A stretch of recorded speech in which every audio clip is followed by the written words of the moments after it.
Anwar Ibrahim, bapa sama negara? Merajuk dengan UMNO, akhirnya Ismail Sabri bersuara. Jika PH jatuh lagi, bukan sebab tembok atap, tapi atap bocor, kata Hadi. Anwar Musa sida sertai parti baru.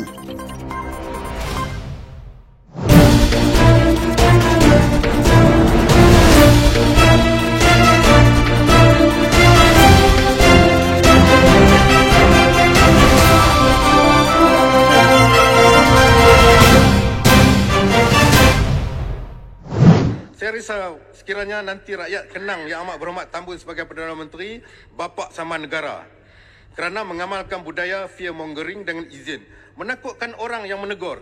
Kalau dia boleh ditegur, mengapa kita tak boleh? Saya gusar nanti Yang Amat Berhormat Perdana Menteri takut dengan bayang-bayang sendiri sekiranya terus berlarutan. Sekian, terima kasih. Seorang ahli Parlimen PAS yang sedang berdepan tindakan undang-undang daripada Perdana Menteri Anwar Ibrahim menyindir pengerusi Pakatan Harapan itu. Awang Hashim, Perikatan Nasional Bahagian Pendang, menyoal jika Perdana Menteri tidak boleh terima kritikan. Sangat halus jiwanya, cepat goyah. Saya risau nanti rakyat kenal ahli Parlimen Tambun sebagai Perdana Menteri bapa sama negara, amalkan budaya fear mongering, menakutkan orang yang menegur. Dakwanya ketika berucap di Dewan Rakyat. Awang berkata demikian semasa membahaskan Belanjawan 2023. Anwar telah mengeluarkan 2 surat tuntutan terhadap ahli parlimen itu atas dakwaan fitnah. Surat tuntutan pertama atas kenyataan awam minggu lalu yang menggelar Anwar sebagai Perdana Menteri yang lebih pendendam berbanding musuh ketatnya Dr. Mahathir Mohamad. Ini selepas bekas Ketua Penerangan Bersatu Wan Saiful Wan Jan didakwa atas tuduhan rasuah oleh SPRM. Surat tuntutan kedua adalah mengenai ahli parlimen PAS itu yang dilaporkan mempersoalkan kesahihan Anwar sebagai Perdana Menteri. Dalam ucapannya, Awang berkata menjadi tugas pembangkang untuk bersuara terhadap Perdana Menteri yang dakwanya dikelilingi oleh kaki ampu. Sementara itu, Muhammad Misbahul Munir Masduki, Perikatan Nasional Bahagian Parit Buntar, ketika mencela ucapan Awang, bertanya mengapa Anwar tidak menyaman individu lain yang mempelekehkan Perdana Menteri itu. Kalau Tambun boleh saman ahli politik kerana isu fitnah, tapi dalam masa yang sama, tak berani saman seorang lagi pengampu terhebat di dunia yang memfitnah Tambun sebagai LGBT, malah melakukan mubahalah, kata Muhammad Misbahul. Mubahalah juga dikenali sebagai sumpah laknat. Bagaimanapun tidak jelas siapa yang dimaksudkan oleh ahli parlimen Parit Buntar itu. Bagaimanapun seorang yang pernah melafazkan sumpah laknat menuduh Anwar meliwat ialah bekas pembantunya Saiful Bukhari Azlan. Anwar telah dipenjarakan atas tuduhan berliwat Saiful, sementara Anwar mendakwa tuduhan itu bermotifkan politik sebelum dia diberi pengampunan tanpa syarat pada 2018. Pada 9 Februari lalu, kes saman fitnah oleh Anwar terhadap Razman Zakaria selesai apabila Pesuruhjaya PAS Perak itu membuat permohonan maaf secara terbuka kepada Perdana Menteri di Mahkamah Tinggi Taiping. Saman berkenaan berhubung ucapan Razman yang didakwa mengaitkan pengerusi Pakatan Harapan itu membawa agenda songsang. Razman selaku defendant tunggal yang membacakan kenyataan permohonan maaf di hadapan Pesuruhjaya Kehakiman Nurwena Mat Nurdin berkata ucapannya itu telah menyinggung perasaan dan memfitnah Anwar. Bekas Perdana Menteri Ismail Sabri Yaakob menafikan dia merajuk hingga tidak menawarkan diri mempertahankan jawatan naib presiden dalam pemilihan UMNO bulan depan. Sebaliknya, dia menegaskan keputusan itu dibuat kerana ingin menunjukkan bahawa pendiriannya berhubung proses pemilihan parti kali ini tidak mengikut perlembagaan UMNO. Saya tak boleh cakap lain buat lain. Saya secara konsisten tak bersetuju 2 jawatan tertinggi itu tidak dipertandingkan. Saya tak setuju. Bagi saya, perlembagaan parti menetapkan bahawa semua jawatan dalam UMNO mesti dipertandingkan 3 tahun sekali di peringkat bahagian. Itu ditetapkan perlembagaan. MT iaitu Majlis Tertinggi PAU Perhimpunan Agung UMNO tak boleh buat keputusan yang bertentangan dengan perlembagaan parti. Saya bukan protes, bukan merajuk, tapi saya konsisten dengan pendirian saya. Dulu kata tak setuju, tiba-tiba dia bertanding pula. Katanya kepada media di Bera, Pahang. Ahli Parlimen Bera itu juga berpandangan pihak Jabatan Pendaftaran Pertubuhan ROS sepatutnya membuat keputusan berkaitan rayuan UMNO sebelum tarikh tutup pencalonan Jumaat lalu. Katanya kelewatan ROS menyatakan pendirian mengenai perkara itu boleh menimbulkan masalah lain selepas ini. Setakat ini ROS belum buat apa-apa keputusan. Kalau tiba-tiba mereka ROS kata rayuan ditolak, apa akan jadi dengan calon yang sudah menghantar borang untuk bertanding? Sebab itulah ROS boleh menggunakan kuasa mereka. Ada peruntukan dalam ROS yang memberikan mereka kuasa untuk meneruskan atau tidak membenarkan pemilihan dijalankan, katanya lagi. Ismail Sabri turut memberitahu dia akan terus menegur parti dari luar walaupun tidak berada dalam barisan pimpinan atasan.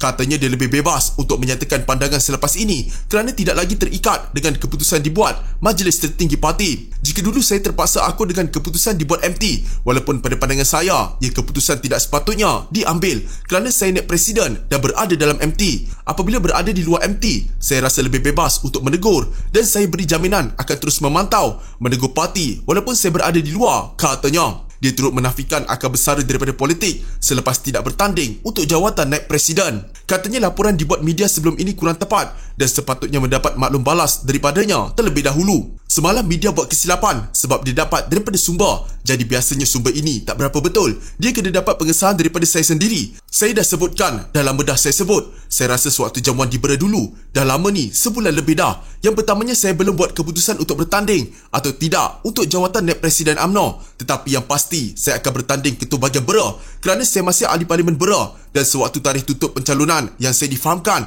oleh Setiausaha UMNO bahagian Bera, hanya satu sahaja kertas pencalonan dihantar melalui bahagian Bera, iaitu saya. Jadi kalau tak ada orang lain hantar borang pencalonan, saya menang tanpa bertandinglah. Jadi tidak ada sebablah saya nak bersara. Saya tak pernah kata saya nak bersara, katanya. PRU 15, parti-parti komponen PS tidak mencukupi dan terpaksa menggabungkan semua parti kecil dan segala yang berpenyakit bagi mencukupkan jumlahnya. Dalam kerajaannya yang bergelora, disaksikan oleh rakyat. Kalau jatuh lagi, jangan salahkan kami. Bukan tepuk atap, tapi atapnya bocor, pintunya terbuka dan dindingnya pecah. Sekiranya pentadbiran Pakatan Harapan runtuh lagi, maka gabungan pembangkang hari ini tidak boleh dipersalahkan, kata Presiden PAS Abdul Hadi Awang. Ahli Parlimen Marang itu berkata demikian ketika membahaskan Belanjawan 2023 di Dewan Rakyat. Merujuk pentadbiran Pakatan Harapan yang ditumbangkan langkah syaratan pada 2019. Kalau jatuh lagi, jangan salahkan kami, bukan tebuk atap, tetapi atapnya bocor, pintunya terbuka dan dindingnya pecah. Kejayaan menukar kerajaan bukan melalui tebuk atap, tetapi atapnya bocor dan dinding kacanya yang berkecai. Selepas pilihan raya umum ke-15 yang lalu, parti-parti komponen Pakatan Harapan mempunyai jumlah kerusi yang tidak mencukupi dan terpaksa menggabungkan semua parti-parti kecil dan segala yang berpenyakit bagi mencukupkan jumlahnya dalam kerajaannya yang bergelora sebagaimana yang disaksikan oleh rakyat, katanya. Sementara itu, Abdul Hadi juga membidas tindakan kerajaan dalam melambatkan peruntukan untuk kawasan dan negeri-negeri di bawah pentadbiran pembangkang. Katanya tindakan ini tidak selaras dengan prinsip-prinsip Islam dan demokratik. Selepas pembentangan Belanjawan 2023 pada Jumaat lalu oleh Perdana Menteri Anwar Ibrahim, beberapa penggubal undang-undang Perikatan Nasional telah mengkritik kerajaan kerana tidak memperuntukkan dana kawasan kepada ahli parlimen pembangkang. Ahli Parlimen Arau Syedan Kasim dan Ahli Parlimen Macang Wan Ahmad Faisal Wan Ahmad Kamal berkata tidak ada bagi kerajaan untuk tidak menjadikan peruntukan yang sama kepada Ahli Parlimen pembangkang.